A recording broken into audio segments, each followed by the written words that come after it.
وفات نبی پر تھوڑی سی بات کر لوں تو اسی کو میں پیش کرنے کی کوشش کر رہا۔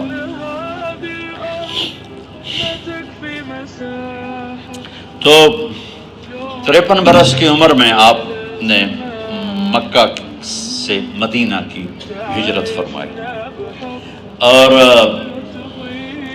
10 برس آپ نے مدینہ میں قیام فرمایا۔ 11 ہجری میں آپ حج کے لیے تشریف لے گئے اور یہ صورت آئی 11 تاریخ کو 11 حج کے ذوالحج، اذا جاء نصر اللہ والفتح۔ اس میں اشارہ تھا کہ میرے نبی آپ کا مشن مکمل ہو چکا ہے، اب آپ ہمارے پاس آنے کی تیاری فرمائیں۔ تو یہ جب یہ زوال سے پہلے آپ اپنے خیمے میں لیٹے ہوئے تھے، یہ آخری صورت قرآن کی جو نازل ہوئی، تو آپ نکلے زوال کے بعد، آپ نے تینوں شیطانوں کو پتھر مارے، پھر آپ اپنی اونٹنی عذبہ پہ سوار ہوئے اور آپ نے یہ تاریخی جملہ بولا، ایھا الناس عسیٰ اللہ تلقونی بعد عامی ھذا، لوگو یہ میری تمہاری آخری ملاقات، آج کے بعد تم مجھے نہیں دیکھو گے۔ واپسی پر آپ نے معاذ بن جبل کو مدینے سے یمن روانہ فرمایا، تو معاذ بن جبل سے ایسی محبت تھی کہ ان کو سی آف کرنے کے لیے 7 میل پیدل چلے۔ اب کسی کو روانہ کرنے کے لیے ساتھ نہیں چلتے تھے، مسجد سے روانہ کر دیتے تھے۔ معاذ بن جبل کو 7 میل ساتھ چلے، اور جب آخری پوائنٹ آیا سفر کا تو کہنے لگے، معاذ عسیٰ اللہ تلقانی بعد عامی ھذا، معاذ یہ تیری میری آخری ملاقات ہے، وَلَعَلَّكَ تَمُرُّ بِقَبْرِي وَمَسْجِدِي ھَذَا، جب تو واپس آئے گا تو میری قبر دیکھے گا اور میری مسجد مجھے نہیں دیکھے گا۔ تو فَبَكَىٰ مُعَاذٌ جِشْعًا لِفِرَاقِ رسول اللہ، تو معاذ بن جبل پھوٹ پھوٹ کے رونے لگے آپ کی جدائی کا تصور کر، تو آپ کی آنکھوں میں بھی آنسو آ گئے، تو آپ نے جلدی سے منہ یوں پھیر لیا، معاذ پیچھے ہو گئے اور آپ ادھر ہو گئے، اپنے آنسو چھپا لیے، اور معاذ ان اول الناس بی المتقون من کانوا وحیث کانوا، معاذ اس جدائی کا غم نہ کر، جو تقوی پر مرے گا وہ میرا سب سے قریب ہوگا، چاہے وہ پاکستان میں ہو چاہے افریقہ میں ہو، میرے سب سے قریب وہ ہوں گے جو تقوی والے ہوں گے، جو اللہ سے حیا کرنے والے ہوں گے۔ جب آپ واپس تشریف لائے 29 محرم صفر 29 صفر عصر کی نماز کے بعد ایک جنازہ تھا، اس جنازے کو پڑھانے کے بعد اس کو دفن کے لیے آپ جنت البقیع تشریف لے گئے۔ وہاں سے واپس ہونے لگے تو سر درد اٹھا اور وہ درد ایک دم بڑھنا شروع ہوا، اور اس دن باری حضرت عائشہ کے گھر کی تھی، تو آپ گھر میں تشریف لاتے لاتے درد کے ساتھ بخار، تیز درد تیز بخار، اور 14 دن 12 ربن 29 30 2 دن یہ اور 12 دن اگلے 14 دن آپ نے بیماری دیکھی، مسلسل سر درد اور مسلسل بخار، اور روزانہ آپ جب گھر بدلتے اس وقت 9 بیویاں زندہ تھیں، تو آپ پوچھتے کل کس کی باری ہے، کل کس کی باری ہے؟ جی میمونہ کی ہے۔ اگلا دن کل کس کی باری؟ جی حفصہ کی ہے۔ کل کس کی باری ہے؟ ام سلمہ کی ہے۔ تو بیگمات نے اس سے سمجھا کہ اللہ کے نبی یہ چاہتے ہیں کہ میں بیماری کے دن عائشہ کے پاس گزاروں، ورنہ آپ کو تو خود پتہ ہے کل کس کی باری ہے، پرسوں کس کی باری ہے، ترسوں کس کی باری ہے۔ تو حضرت میمونہ کے گھر میں آپ تشریف فرما تھے، تو ساری باقی 7 بیگمات جمع ہوئیں اور انہوں نے آ کے عرض کی، یا رسول اللہ جب تک آپ بیمار ہیں آپ عائشہ کے پاس آرام فرمائیں، اور جب اللہ آپ کو شفا دے دے تو پھر ہماری ترتیب کو آپ دوبارہ شروع فرما دیں۔ تو آپ نے سب کا شکریہ ادا کیا۔ عدل کی مثال کا اسلام جب دوسری شادی کی اجازت دیتا ہے تو عدل کی شرط لگاتا ہے، اِلَّمْ تَعْدِلُوا، اگر عدل نہیں کر سکتے پھر ایک ہی ہے عدل۔ اور آپ نے فرمایا جس نے دوسری شادی کی اور عدل نہ کیا کتنی مرضی عبادت کر کے آیا تو قیامت کے دن آدھا حصہ اس کا فالج زدہ ہوگا، ایک سائیڈ اس کی فالج زدہ ہوگی، کتنے ہی مراقبے کر کے کتنی ہی نمازیں پڑھ کے آیا ہو، انصاف نہیں کیا تو پورا آدھا حصہ فالج کی پکڑ میں ہوگا۔ تو جب سب بیگمات نے یہ کہہ دیا کہ آپ وہاں گزاریں تو آپ نے شکریہ ادا کیا، علی اور عباس کو بلایا، ان کے کندھوں پہ آپ نے یوں ہاتھ رکھے اور آپ کے پاؤں یوں زمین پہ لگ رہے، آپ پورا پاؤں نہیں لگا پا رہے تھے کمزوری سے، یہ پوزیشن تھی اس طرح۔ اور یہ پیر کا دن تھا، آپ حضرت عائشہ کے گھر میں داخل ہوئے اور اگلے پیر کو حضرت عائشہ کے گھر میں آپ اپنے اللہ کے پاس چلے گئے۔ آخری ہفتہ آپ نے حضرت عائشہ کے گھر میں گزارا۔ صحابہ ملاقات کے لیے حاضر ہوئے تو آپ ان کو دیکھ کے رونے لگے اور فرمایا کہ میں تمہیں اللہ کے سپرد کرتا ہوں، اللہ تمہاری حفاظت کرے، اللہ تمہارا ساتھی ہو، آواکم اللہ، حفظکم اللہ، نصرکم اللہ، بہت دعائیں دی۔ تو عبداللہ بن مسعود رضی اللہ تعالیٰ عنہ نے پوچھا یا رسول اللہ، لگتا ہے جیسے جانے کا وقت ہے، تو آپ کو غسل کون دے گا؟ تو آپ نے فرمایا میرے اہل بیت۔ آپ کو کفن کون دے گا؟ کہا میرے اہل بیت۔ آپ کا جنازہ کون پڑھے گا؟ تو آپ رونے لگے۔ تو آپ نے فرمایا جب تم مجھے غسل دے دو تو سب نکل جانا، سب سے پہلے میرے دو وزیر جبریل و میکائیل آئیں گے اور وہ میرے اوپر درود و سلام پڑھیں گے۔ ہمارے نبی کا جنازہ ایسے نہیں ہوا اللہ اکبر اور پیچھے صفیں، آپ کی چارپائی کے پاس آ کر صحابہ کھڑے ہو جاتے تھے، وہ میں ابھی بتاتا ہوں۔ تو آپ نے فرمایا سب سے پہلے جبریل و میکائیل آ کر میرے اوپر درود و سلام پڑھیں گے، پھر اس کے بعد ساتوں آسمان کے فرشتے باری باری آئیں گے۔ جب وہ چلے جائیں گے تو پھر سب سے پہلے میرے خاندان، میرے اہل بیت کے مرد آ کر میرے اوپر سلام پڑھیں گے، پھر ان کی خواتین آ کر سلام پڑھیں گی، پھر ان کے بچے آئیں گے، پھر ان کے نوکر اور نوکرانیاں آئیں گی، اس کے بعد مہاجرین مکے کے قریش آئیں گے، اس کے بعد ان کی عورتیں آئیں گی، ان کے بچے آئیں گے، ان کے نوکر اور نوکرانی آئیں گی، اس کے بعد مدینہ والے آئیں گے، پھر مدینہ کی خواتین آئیں گی، پھر ان کے نوکر نوکرانی آئیں گے، اور اس کے بعد مجھے تم اللہ کے سپرد کر دینا۔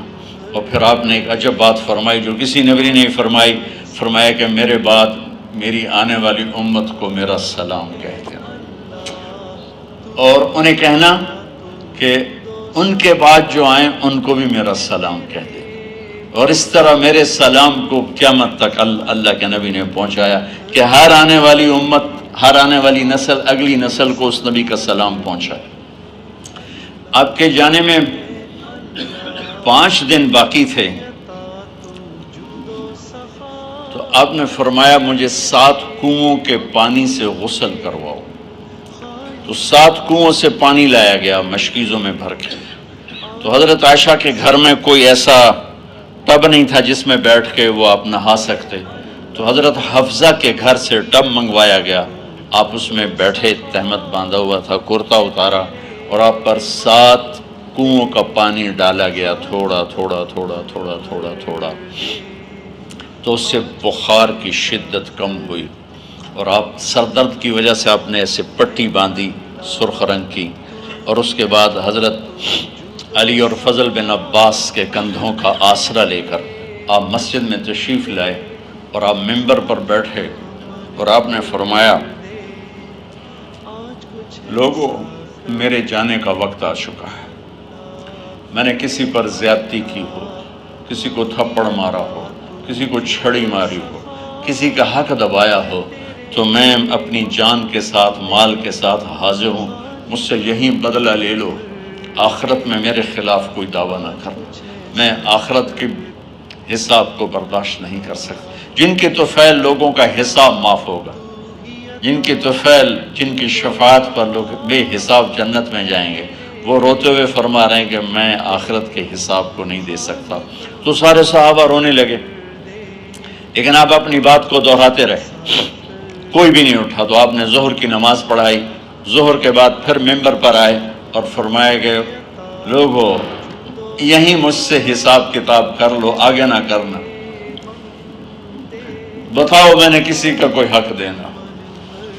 ایک صحابی کھڑے ہو، یا رسول اللہ آپ نے میرے 3 روپے دینے ہیں، 3 درہم۔ تو آپ نے فرمایا دینے ہوں گے ضرور، پر مجھے یاد نہیں، بتاؤ گے کس طرح دینے ہیں؟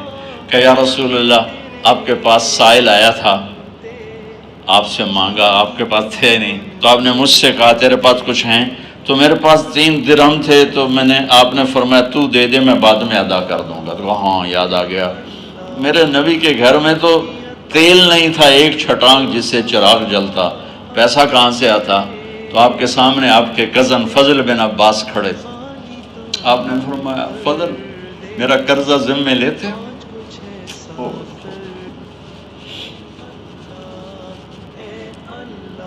جن کے لیے کائنات سجائی گئی، جنت کی چابیاں جن کو پکڑائی گئیں، جاتے ہوئے 3 روپے دینے کی ہمت نہیں تھی، کہ فضل میرا قرضہ ذمے لیتے؟ کہ جی یا رسول میں اپنے ذمے لیتا ہوں۔ کہ اس سے لے لینا۔ آپ گھر تشریف لے گئے، نماز کے لیے آتے تھے، پڑھاتے تھے۔ جمعرات کو عشاء کی نماز پڑھانے کے لیے اٹھ نہیں سکے، گر گئے، پھر اٹھنے لگے، اٹھ نہیں سکے، گر گئے، پھر اٹھنے لگے، اٹھ نہیں سکے، تو آپ نے فرمایا ابو بکر سے کہو نماز پڑھائے، عشاء کی نماز۔ ابو بکر ذرا پیچھے کھڑے تھے، عمر آگے کھڑے تھے، تو لوگوں نے کہا نماز ہی پڑھاؤنی ہے، کوئی پڑھا دے، تو انہوں نے حضرت عمر کو آگے کیا، انہوں نے کہا اللہ اکبر۔ جب حضرت عمر کی تکبیر سنی تو آپ نے اندر سے زور سے فرمایا عمر کو پیچھے کرو، ابو بکر کو آگے کرو، میرے رب کا فرمان ہے میرے مصلی پر ابو بکر کے سوا اور کوئی کھڑا نہیں ہو سکتا۔ جمعرات کی عشاء، جمعہ ہفتہ اتوار کی 15 نمازیں، اور پیر کی فجر کی 16 اور جمعرات والی 17 نمازیں ابو بکر نے پڑھائیں میرے نبی کی موجودگی میں۔ ہفتے کے دن ظہر یا عصر میں آپ علی اور فضل بن عباس کے کندھوں پر ہاتھ رکھ کے مسجد میں داخل ہوئے اور ابو بکر نماز پڑھا رہے تھے۔ ادھر محسوس ہوا کہ اللہ کے نبی آ رہے ہیں، تو ابو بکر نے یوں پیچھے ہٹنا شروع کیا تاکہ مصلی سے ہٹ جائیں، تو آپ نے ایسے ہاتھ کا اشارہ فرمایا کہ کھڑے رہو، ہٹو نہیں، کھڑے رہو، تو وہ پھر آگے مصلی پر آ گئے۔ تو آپ تشریف لائے اور الٹے ہاتھ ابو بکر کے ساتھ بیٹھ کر آپ نے ظہر عصر کی 4 رکعت نماز ابو بکر کی امامت میں ادا فرمائی۔ یہ آپ کی آخری نماز تھی مسجد کے اندر امت کے ساتھ اور تشریف لے کے۔ جمعہ کا دن تھا، جبریل آئے، یا رسول اللہ مجھے اللہ نے بھیجا ہے کہ جاؤ میرے محبوب کا حال پوچھ کے آؤ۔ اللہ اکبر۔ تو اب درد اور بخار دونوں چیزیں تھیں، سر کا درد بھی ہیوی ویٹ تھا اور بخار بھی، تپش۔ تو آپ نے کہا جبریل تکلیف ہے، تکلیف میں۔ ہفتے کا دن پھر جبریل آئے، یا رسول اللہ مجھے اللہ نے بھیجا ہے کہ جاؤ میرے محبوب کا حال پوچھ کے آؤ۔ پھر آپ نے فرمایا تکلیف میں۔ اتوار کو پھر جبریل آئے، یا رسول اللہ نے بھیجا ہے کہ جاؤ میرے محبوب کا حال پوچھ کے آؤ۔ 12 ربیع الاول آ گئی، 632 عیسوی اور 11 ہجری، آپ کی طبیعت میں بشاشت آئی۔ تو صحابہ نماز پڑھ رہے تھے، آپ نے دروازہ کھول کے سب کو یوں دیکھا، تو حضرت انس فرماتے ہیں ہم سب نماز میں تھے، لیکن جب دروازہ کھلنے کی آواز آئی اللہ کے نبی کا چہرہ، تو ہم سب نماز میں یوں ہو گئے، نماز کے اندر ہی سارے اللہ کے نبی کو دیکھنا شروع کر دی، بھول ہی گئے کہ نماز پڑھ رہے ہیں، ایسے گم ہو گئے آپ میں۔ تو آپ نے جلدی سے دروازہ بند فرما دیا۔ یہ آپ کی آخری زیارت تھی اپنی امت کے لیے۔ اس کے بعد آپ اپنے اللہ کی طرف کا سفر شروع کیا۔ تو اشراق کے بعد آپ نے اپنے بیگمات کو بلایا، ان کو بتایا نہیں کہ میں آج جا رہا ہوں، سب سے ملے، سب کو الوداع کیا اور انہیں بھیجا۔ اس کے بعد آپ نے حضرت فاطمہ کو بلایا، جنت کی عورتوں کی سردار، سب سے زیادہ محبوب بیٹی، سب سے زیادہ جگر کا ٹکڑا، دل کا ٹکڑا کا، جس نے فاطمہ کو دکھ دیا مجھے دکھ دیا، جس نے اسے سکھ دیا مجھے سکھ دیا۔ ہاں، ان کو قریب کا، بیٹی قریب ہو، تو ان کے کان میں کہا میں جا رہا۔ وہ رونے لگی تو ہم نے کہا رو نہیں، چند دنوں کے بعد تیری میری ملاقات ہو جائے گی سب سے پہلے۔ تو 6 ماہ بعد حضرت فاطمہ کا بھی 24 سال کی عمر میں یا 25 سال کی عمر میں انتقال ہو گیا۔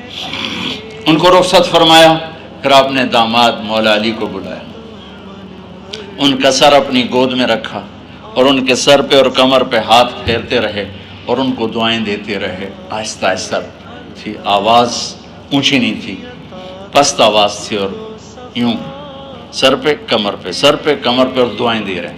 ان کو رخصت فرمایا، آخر میں اپنے جگر کے ٹکڑے حسن اور حسین کو بلایا۔ ایک آپ کو حدیث سناتا ہوں۔ میرے نبی نے فرمایا اپنے بچوں کو عزت دیا کرو، اکرموا اولادکم۔ خاص طور پہ ان ماؤں سے کہتا ہوں کہ جب ہم بچوں سے عزت چھین لیتے ہیں، ان سے ہم سب کچھ چھین لیتے ہیں۔ پڑھے نہیں ہو، اسکول نہیں گئے ہو، ٹیوشن نہیں پڑھی ہے، ہوم ورک نہیں کیا ہے، یہ کیوں کھایا، یہ کیوں پہنا، اس پر جب ماں اور باپ بچے کو ذلیل کرتے ہیں تو اب یاد رکھیں آپ ان کے دلوں میں اپنے لیے نفرت بھر رہے ہیں۔ میرے نبی نے فرمایا بچوں کو عزت دو، اولاد کو عزت دو۔ وہ عزت تمہیں واپس کریں گے جب تمہیں ضرورت ہوگی، جب تم ان کے محتاج بنو گے تو پھر وہ عزت تمہیں واپس ملے گی۔ اگر ڈانٹ ڈپٹ تربیت کے نام پر کچھ نہیں ملے گا۔ تو آپ حسن حسین کو کیا عزت دیتے تھے؟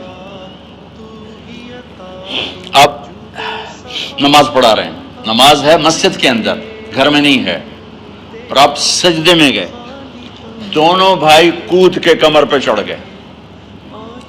کوئی ہمارے آج کا دیندار ہوتا اس اٹھے ہی انہوں نے 2 لتر مارنے آئے، آپ نے سجدہ لمبا کر دیا۔ صحابہ کو خوف ہوا کہ آپ فوت ہو گئے۔ عبداللہ بن مسعود نے سر اٹھا کے دیکھا تو دونوں بھائی کمر پہ چڑھے ہوئے تھے اور آپ سجدے میں پڑے ہوئے تھے۔ انہوں نے ہاتھ آگے بڑھایا اتارنے کے لیے، تو آپ نے بغلوں سے دیکھا کہ کوئی ہاتھ آ رہا ہے بچوں کو اتارنے کے لیے، تو سجدے میں ایسے ہاتھ ہوتے ہیں، تو آپ نے یوں کر کے ان کو روک دیا اشارے سے۔ جب تک حسن حسین علیہم السلام کمر پہ سوار رہے میرے نبی نے سجدے سے سر نہیں اٹھایا، یہ عزت دی۔ اور جب وہ اترے پھر آپ سجدے سے اٹھے، سلام پھیرتے ہی اپنے دونوں بچوں کو گود میں لے کے فرمایا میرے ماں باپ ان پہ قربان، انہیں تکلیف نہ دیا کرو۔ اور آپ ان کے لیے گھر آتے، روزانہ ٹائم نکالتے۔ آج والدین کے پاس اولاد کے لیے ٹائم نہیں، کل اولاد کے پاس والدین کے لیے ٹائم نہیں ہوگا۔ اپنے بچوں کو میں یہ نہیں کہتا ہوں بیٹھ کے نصیحتیں کرو، صرف محبت ٹرانسفر کرو، ٹائم دو، موبائل آف کرو، ٹی وی آف کرو، اور صرف آپ اور بچوں میں ایک ایسا تعلق ہو کہ ان کا بلوٹوتھ بھی آن ہو جائے، آپ کا بلوٹوتھ بھی آن ہو جائے، اور سارا ڈیٹا ٹرانسفر ہو جائے۔ بلوٹوتھ کو آن کیے بغیر ڈیٹا ٹرانسفر ہوگا؟ دسو بھائی۔ تو ہمارے بچوں کے بلوٹوتھ آف ہیں سکولنگ کی وجہ سے، ڈانٹ ٹپٹ کی۔ 3 سال کا بچہ بھلا سکول جانے کے قابل ہوتا ہے؟ 3 سال کا بچہ ماں کی گود کے لیے ہوتا ہے، باپ کی چھاؤں کے لیے ہوتا ہے، وہ روتا ہوا جاتا ہے، روتا ہوا آتا ہے۔ روزانہ ماں باپ سے نفرت اپنے اندر وہ پیدا کرتا ہے اور اس کو پالتا ہے، بڑھاتا ہے۔ آپ گھر میں تشریف لاتے اور حسن حسین کے لیے گھٹنے ٹیک دیتے، ہاتھ ٹیک دیتے، آؤ بچوں اپنے اونٹ پہ چڑھ جاؤ۔ دونوں بچوں کو کمر پہ چڑھا کے اور پورے کمرے میں چکر لگاتے تھے۔ پھر پوچھتے تمہاری سواری کیسی ہے، اونٹ کیسا ہے؟ پھر دونوں کو اتار کے زینب کو بٹھاتے اور زینب کو پورے کمرے کا چکر لگواتے۔ شہنشاہ ہے انبیاء، انبیاء کے بادشاہ نہیں، پوری کائنات کی اللہ تعالیٰ نے آپ کو بادشاہی عطا فرمائی، سرداری عطا فرمائی، اور کائنات کی سب سے زیادہ مصروف ترین اور ذمہ دار ترین ہستی روزانہ بچوں کے لیے ٹائم نکالتے تھے۔